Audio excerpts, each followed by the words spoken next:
भगवान ने कहा कि गुरुदेव ये पत्थर की शिला कैसी है? विश्वामित्र जी ने कहा गौर से देखो राम, पत्थर में आकृति है। भगवान राम ने कहा नारी की आकृति है। तो गुरुदेव ये नारी की आकृति क्यों? विश्वामित्र जी ने कहा ये गौतम नारी श्राप बस, ये गौतम ऋषि की पत्नी अहिल्या। गौतम नारी श्राप बस, ये श्रापित हो गई है, इसलिए पत्थर की हो गई है। भगवान राम ने कहा श्राप किसने दिया? कह श्राप दिया गौतम ऋषि। तो गौतम ऋषि तो पति हैं, गौतम ऋषि ने क्यों श्राप दिया? विश्वामित्र जी ने कहा इसलिए क्योंकि अहिल्या से भूल हो गई थी। क्या भूल हो गई अहिल्या से? भूल ये हुई कि इंद्र आया और इंद्र ने अहिल्या के साथ छल किया। क्या किया? छल। अच्छा, इंद्र आ गया और इंद्र ने छल किया।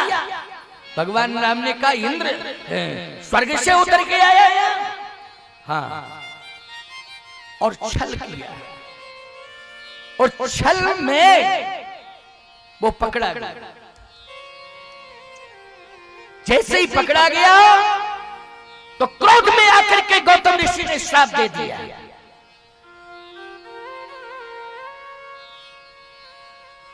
भगवान राम ने कहा तो श्राप इंद्र को मिलना चाहिए था, अहिल्या को क्यों दिया गया श्राप? गलती तो इंद्र की है। उतर के कौन आया स्वर्ग से? बोलो भाई, उतर के तो स्वर्ग से इंद्र आया ना। अहिल्या तो कहीं गई नहीं, अहिल्या तो अपने घर में थी, आश्रम में थी। अच्छा एक बात बताओ भाई, कोई नारी अपने घर के अंदर है और कोई मनचला व्यक्ति घर में घुस जावे और किसी प्रकार की कोई अमर्यादित घटना को अंजाम दे देवे, ईमानदारी के साथ बताओ गलती किसकी मानी जाएगी? जल्दी बोलो। गलती तो उसकी मानी जाएगी कि मनचला व्यक्ति घटना को अंजाम दे रहा है। नारी तो घर के अंदर है, सुरक्षित है। अहिल्या अपने आश्रम में थी, गलती इंद्र की है, श्राप इंद्र को मिलना चाहिए था। मेरी प्रार्थना है आपसे, अहिल्या को श्राप क्यों दिया गया? विचारणीय प्रश्न है, कान खोल करके सुनते जाना। और मातृ शक्ति के लिए तो बहुत बड़ा संदेश मिलने वाला है। ध्यान से सुनना माताओं, बहन बेटियों, तुम्हारे लिए तो बहुत बड़ा संदेश मिल रहा है। बस सुनना आपको है, मन लगा के सुनना है, ध्यान से सुनना है, क्योंकि कथा आपने सुन ली तो यज्ञ सफल हो गया और कथा सफल हो गई। बोलो भाई। और ये सबसे बड़ी विशेषता देखने को मिल रही है, इतनी बड़ी संख्या में शांति से बैठ के कथा सुन रही हैं। बोलो ये आश्चर्य है कि नहीं? तुम लोग तो अनुभवी हो, घर में रहते हो, किस तरह से रहते हो? बोलो, अनुभव करो। लेकिन यहाँ आपने अनुभव किया, ये राम कथा का प्रभाव है कि बोलो हृदय परिवर्तन हो गया कि नहीं? कितना बड़ा परिवर्तन के एक साथ बैठी हो, शांति से बैठ के कथा सुन रही है। यह है कथा की विशेषता। कोई वॉलंटियर नहीं है कि इनके बीच में जाके इनको रोक टोक रहा हो कि चुप रहो, बातचीत मत करो, शांति से बैठो, कोई नहीं कह रहा है। बोलो। लेकिन कथा का ये प्रभाव है कि ये शांति से बैठ के कथा सुन रही है। यही तो है कथा का प्रभाव। ये सबसे बड़ा आश्चर्य है। नहीं तो दो बैठ जावे एक साथ, दो देवियां शांति से नहीं बैठ सकती। बातचीत जरूर करेंगे, लेकिन देखो कोई किसी से बातचीत नहीं कर रही है, कान लगाए कथा सुन रही हैं और मन की एकाग्रता दिखाई दे रही है। ये बहुत बड़ा डिसिप्लिन दिखाई दे रहा है। ये डिसिप्लिन माताओं, आज ये तुम्हारा आदर्श केवल तुम्हारा गिरिडीह जिले तक सीमित नहीं है, झारखंड राज्य तक सीमित नहीं है। ये आदर्श, ये संदेश पूरी दुनिया में जा रहा है कि नारी में कितना बड़ा परिवर्तन आया है। भारत की नारी में ये परिवर्तन यज्ञ भगवान ने किया है। दो देवियां एक साथ बैठ जाएं, शांति से नहीं बैठ सकती। हम 20 साल पुरानी बात बता रहे। ट्रेन से यात्रा कर रहे थे, हम बैठे सामने की सीट पर, एक देवी बैठी सामने की सीट पर और दूसरी देवी आई तो वो भी बैठ गई उसके बगल में। मैं तो महात्मा भजन कर रहा था, हाथ में शुभरी नहीं थी। 20-22 साल पुरानी बात बता रहा हूं। जैसे ही वो बैठी बगल में तो तुरंत उस पहले जो बैठी थी उसने तुरंत कहा, और बहन कहां से आई हूं? मैंने कहा देखो, ना अर्चय ना परिचय और बातचीत, बहन कहां से आई हो? यहीं पास में 8 किलोमीटर दूर हमारा गांव है, कहां तक जाओगी? बस थोड़ा सा हमको जाना था इसलिए इस डिब्बे में बैठ गई। अच्छा अच्छा अच्छा अच्छा, तुम कहां से आई हो बहन? मैं तो यहाँ से 60-70 किलोमीटर दूर एक स्टेशन के पास मेरा गांव, वहां से बातचीत चल रही थी दोनों में। अब पहली वाली बोली दूसरी वाली से, क्यों बहन क्या करते हैं वो तुम्हारे?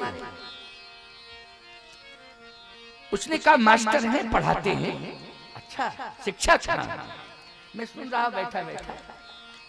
बच्चे तो 2 हैं, क्या करते हैं? एक डॉक्टर है, एक मास्टर। बहुत बढ़िया, देखो बच्चे भी जॉब कर रहे हैं, क्या कहना, बहुत बढ़िया परिवार। अब उसने कहा तुम्हारे क्या करते हैं? बोले हमारे तो पूरे जिले में शराब के सप्लायर हैं, जिले में, पूरे जिले में शराब की सप्लाई करते हैं ये। अच्छा, बच्चे? बोले बच्चे भी 4 हैं। बच्चे क्या करते हैं? बोले बच्चे 2 सेंट्रल जेल में हैं और 2 फरार हैं। बोलो ऐसा जीवन किस काम का जीवन है? बोलो भाई, ऐसी जिंदगी किसी काम की जिंदगी है? बोलो, चुल्लू भर पानी में डूब करके मर जाना चाहिए, जिंदा रहने का तो अधिकार ही नहीं। लेकिन आज मैं भगवान से प्रार्थना कर रहा हूं, ईश्वर से मेरी प्रार्थना है कि हे भगवान, जो आज हमारे सामने भक्त बैठे हुए हैं, श्रद्धालु श्रोता बैठे हुए हैं, इनके हर परिवार में, प्रत्येक परिवार में जो भी संतान आवे वो अपने लक्ष्य को प्राप्त करे और भगवत प्राप्ति भी करे, पूरा परिवार भगवत प्राप्ति करे, भगवान से जुड़े।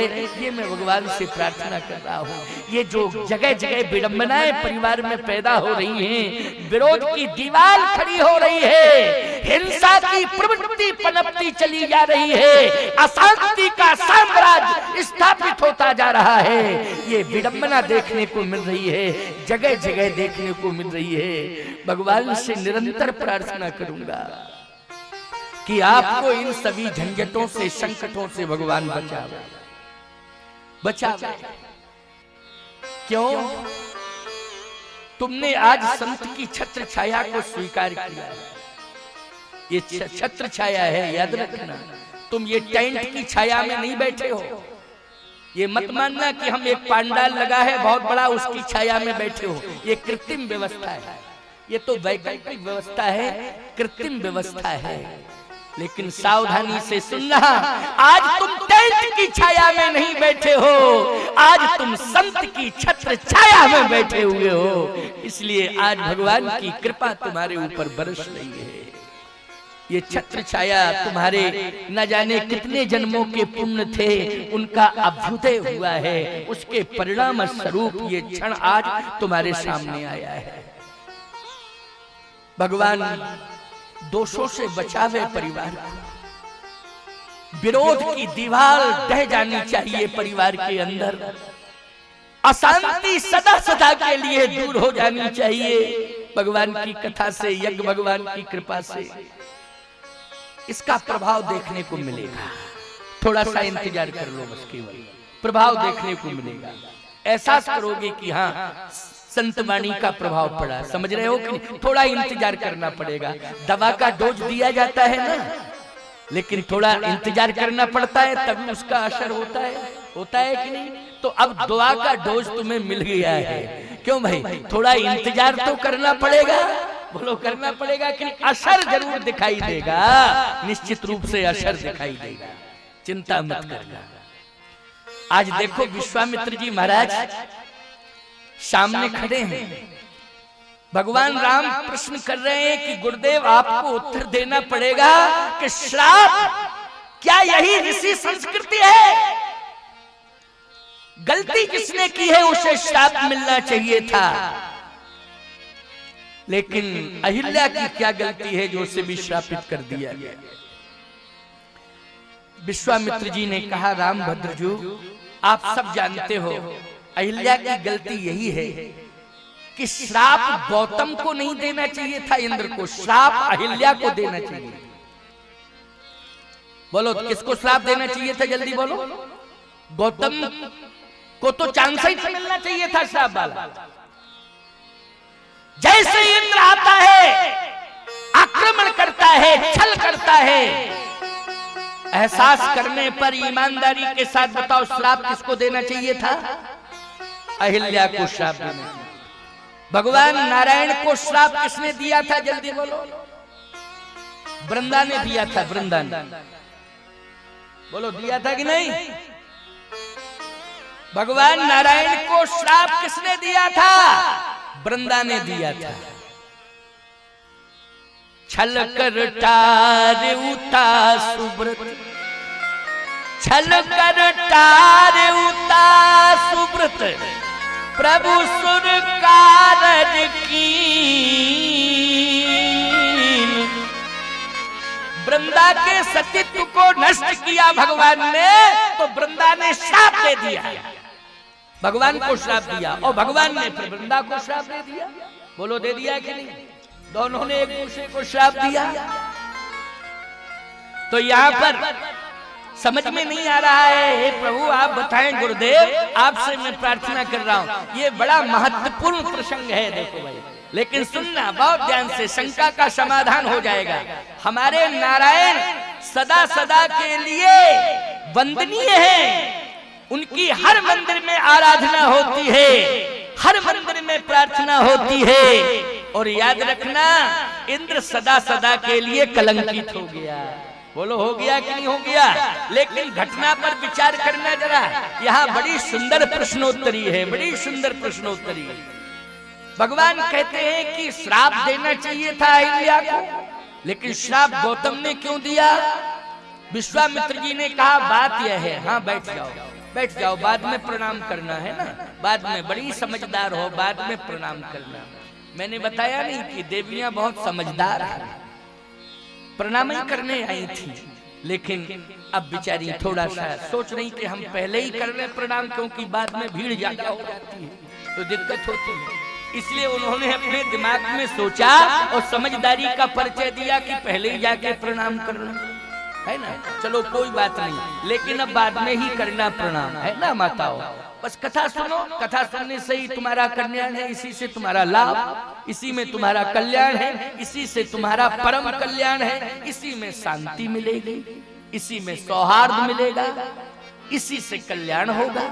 आओ सुनो, बहुत अच्छी बात बता रहा हूं। छल कर टार उता सुब्रत, प्रभु सुर कारज कीन। लेकिन यहां तो श्राप गौतम ऋषि ने दिया। विश्वामित्र जी ने कहा कारण यह है कि यहाँ अहिल्या की गलती यह है कि अहिल्या ने विरोध नहीं किया, विरोध करना चाहिए था, लेकिन वृंदा ने विरोध किया, अहिल्या ने विरोध नहीं किया। तो कहे गुरुदेव अहिल्या ने विरोध नहीं किया? हाँ, क्यों? कारण क्या है? कारण यह है कि ब्रह्मा की पुत्री है अहिल्या, और अहिल्या चाहती थी कि मेरा विवाह ब्रह्मा जी मेरे पिता श्री इंद्र से कर दें। ये अहिल्या चाहती थी कि मेरे पिता श्री मेरा विवाह इंद्र से कर दें, लेकिन ब्रह्मा जी ने इंद्र के साथ विवाह नहीं किया अहिल्या जी का। क्यों? ब्रह्मा ने कहा इसलिए कि इंद्र राजा तो है, लेकिन इंद्र क्या है? बोले राजा तो है, लेकिन इंद्र के पास उपासना का अभाव है। किसका अभाव है? उपासना का अभाव है।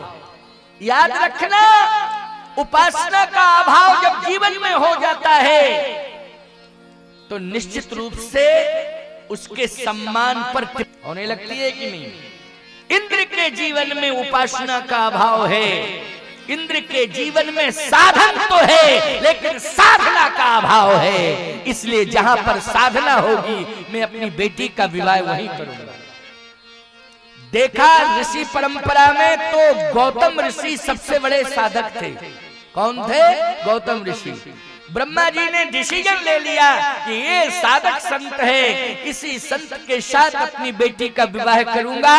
और प्रार्थना की गौतम ऋषि से ब्रह्मा जी ने, और बड़ी मुश्किल से गौतम ऋषि ने स्वीकार किया इस प्रस्ताव को और अहिल्या के साथ विवाह किया। संत की कृपा से, संत की साधना से संतान जो होती है ना, वो सतानंद के रूप में। किसके रूप में? सतानंद के रूप में।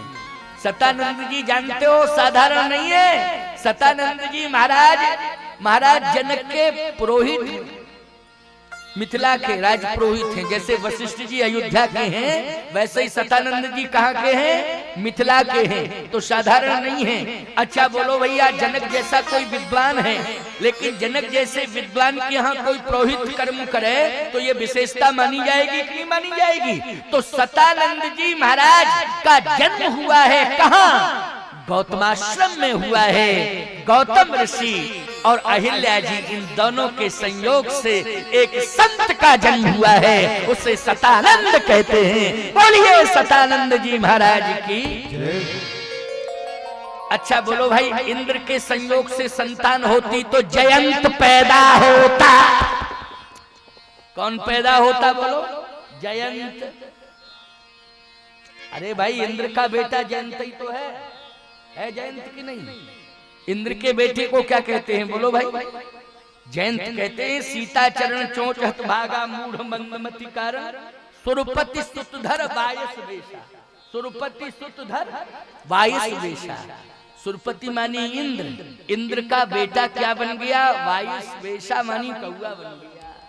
तो सीधी सी बात यह है कि इंद्र के संयोग से संतान का जन्म होता तो उसमें कुसंस्कार आते, लेकिन आज सतानंद के संयोग से संतान हो रही है, इसलिए सुंदर संस्कार आए। गौतम ऋषि के संयोग से संतान हो रही है तो गौतम ऋषि के साधना से एक ऐसा संयमी संत पैदा हुआ है जिसको कहते हैं सतानंद। इसलिए सतानंद जी महाराज कहाँ पहुँचे? बोले राज पुरोहित बन करके मिथिला में आज रह रहे हैं। महाराज श्री जनक उनका विशेष सम्मान कर रहे हैं। ऐसे सतानंद जी महाराज आज मिथिला के राज पुरोहित हैं। महारानी सुनैना और महाराज श्री जनक दोनों नित्य उनका पाद प्रक्षालन करते हैं। बोलो करते हैं कि नहीं करते हैं? आरती उतारते हैं, स्तवन करते हैं, स्तुति वंदना करते हैं। बोलो ये सम्मान किसको मिल रहा है? सतानंद जी महाराज को मिल रहा है। किसके कारण मिल रहा है? सुविधाओं के कारण मिल रहा है कि साधना के कारण मिल रहा है? साधना के कारण मिल रहा है। इसलिए ऐसा साधक पैदा हुआ सतानंद जैसा। लेकिन प्रभावित थी अहिल्या, इसलिए मौन हो गई। और जब मौन हुई तो याद रखना गौतम ऋषि ने शाप दे डाला, जाओ तू पत्थर की हो जा। इंद्र से कहा तू सहस्त्र योनिज हो जा। सहस्त्र योनिज का अर्थ है कि रोम रोम से रक्तस्राव, मानी रोगी हो गया। क्या हो गया बोलो भाई? इंद्र क्या हो गया? रोगी हो गया। रोगी सहस्त्र योनिज, रोम रोम से रक्तस्राव होने लगा। जो भोगी होता है वही रोगी होता है, याद रखना, समझ लेना इस बात। भोग के प्रभाव से ही रोग आता है। इसलिए भोगों से दूर रहो। यदि रोगों से बचना चाहते हो तो भोगों से दूर रहो। साधना किया करो, भगवान की भक्ति किया करो, और जीवन में हम स्वच्छ भोजन करें। कैसा भोजन करें? स्वच्छ भोजन करें। स्वच्छता पर विशेष ध्यान देना चाहिए। जैसा खाओ अन्न तैसा बने मन। अन्न अच्छा खाना चाहिए, स्वच्छ भोजन होना चाहिए, भक्षा भक्ष से दूर रहना चाहिए। आज भक्षा भक्ष की परंपरा ज्यादा पनपती जा रही है, इसलिए स्वच्छता पर विशेष ध्यान दिया जाए, स्वच्छ भोजन पर ध्यान दिया जाए। भगवान को स्वच्छता पसंद है। निर्मल मन जन सो मोहि पावा, मोहि कपट छल छिद्र न भावा। इसलिए निर्मल वातावरण हो, निर्मल अंतःकरण हो, निर्मल पानी हो, निर्चार हो, तभी परमात्मा हमारे सामने साकार रूप में प्रकट हो जाएगा। बोलिए अकारण करुणा वरुणालय भगवान राम की जय। तभी राम की कृपा होगी। इसलिए आओ ध्यान से सुनो, भगवान राम ने कहा इसका मतलब ये है कि अहिल्या जी की गलती यही हुई कि ये मौन हो गई। हाँ, यही गलती हुई। तो फिर आप मुझे क्यों ले आए यहाँ? जब इतनी बड़ी गलती कर बैठी तो आपको विचार करना चाहिए था। गौतम ऋषि ने त्याग कर दिया तो आप इस आश्रम में क्यों प्रवेश किया, मुझे लाए? विश्वामित्र जी ने कहा राम, अहिल्या मौन तो हो गई, लेकिन अहिल्या ने अपनी भूल को भी स्वीकार किया। क्या किया? भूल को स्वीकार किया। भूल को स्वीकार करने का अर्थ यह है कि यह भी तपस्विनी है। चाहती तो क्रोध में आकर के गौतम को भी श्राप दे सकती थी श्राप, कुछ न कुछ असर तो हो ही जाता, लेकिन नहीं, गलती की तो मौन हो गई। और मौन का अर्थ यह है कि मैंने अपनी भूल को स्वीकार कर लिया। बोलो यही है ना? मौन का अर्थ है मैंने अपनी भूल को स्वीकार कर लिया। और जो भूल को स्वीकार कर लेता है रामभद्रजू, उसके जीवन में वो प्रायश्चित हो जाता है। और जब प्रायश्चित हो जाता है तो परमात्मा कृपा करता है। इसलिए आपने कृपा की है, ये प्रायश्चित कर रही है। गौतम ऋषि ने जो श्राप दिया है उसको स्वीकार किया है और प्रतिकार नहीं किया है और पत्थर की पड़ी है। लेकिन हे राम, एक काम इसने बहुत अच्छा किया। क्या? जब ये पाषाण की होने लगी तो इसने वृंदा का ध्यान किया, तुलसी का, क्योंकि घटना घटी थी, सेम एक जैसी घटना घटी ना। वृंदा का चिंतन किया, तुलसी का चिंतन किया। तुलसी का चिंतन, हाँ, कि जैसे आपने वृंदा का उद्धार किया, कल्याण किया और स्वीकार किया वृंदा को। भगवान ने वृंदा को स्वीकार किया कि नहीं? जैसे वृंदा को आपने स्वीकार किया है, भूल मुझसे हुई है, मुझे भी आप स्वीकार कर लेना। आपने वृंदा को स्वीकार किया, मुझे भी स्वीकार कर लेना, मुझसे भूल हो गई। अच्छा, वृंदा को भगवान ने स्वीकार क्यों किया? सोचो जरा, विचार करो। वृंदा की तो यहाँ भूल नहीं थी, लेकिन भगवान ने कहा कि वृंदा तेरी सबसे बड़ी भूल सिद्ध हुई है, इसलिए मैं आया हूँ। वृंदा ने कहा मेरी क्या भूल हुई है? भूल तो आपने की है जो मेरा पातिव्रत धर्म नष्ट कर दिया है। अरे पातिव्रत धर्म नष्ट किया, आप धर्म की रक्षा करते हो कि धर्म को नष्ट करते हो? परित्राणाय साधूनाम विनाशाय च दुष्कृताम धर्म संस्थापनार्थाय संभवामि। आप धर्म की रक्षा करने के लिए आते हैं, आपने तो मेरे पातिव्रत धर्म को नष्ट कर दिया है। भगवान ने कहा सुन वृंदा, कभी कभी मुझे धर्म भी नष्ट करना पड़ता। वृंदा ने कहा कि धर्म की रक्षा करनी पड़ती कि धर्म नष्ट करना पड़ता है? भगवान नारायण ने कहा सुन वृंदा, तेरा पति जलंधर जो है वो अन्यायी अत्याचारी है, सबसे ज्यादा अधर्म तो वही कर रहा है। उसको नष्ट करने के लिए भगवान शंकर ने प्रतिज्ञा की, लेकिन आज उन्हें भी भागना पड़ा। बोलो भागना पड़ा कि नहीं? तही बलता है न जिते पुरारी। क्यों भागना पड़ा? जलंधर के पास, तेरे पति के पास शक्ति नहीं है, तेरे पातिव्रत धर्म की शक्ति आगे आकर के उसकी रक्षा कर ले। पातिव्रत धर्म की शक्ति आकर के जलंधर की रक्षा करती, इसलिए बड़े बड़े देवता भाग रहे हैं। स्वयं देवादिदेव महादेव को भागना पड़ा। ये तेरे कारण हो रहा है, तेरा धर्म। आज जलंधर का हृदय परिवर्तन क्यों नहीं कर रहा है?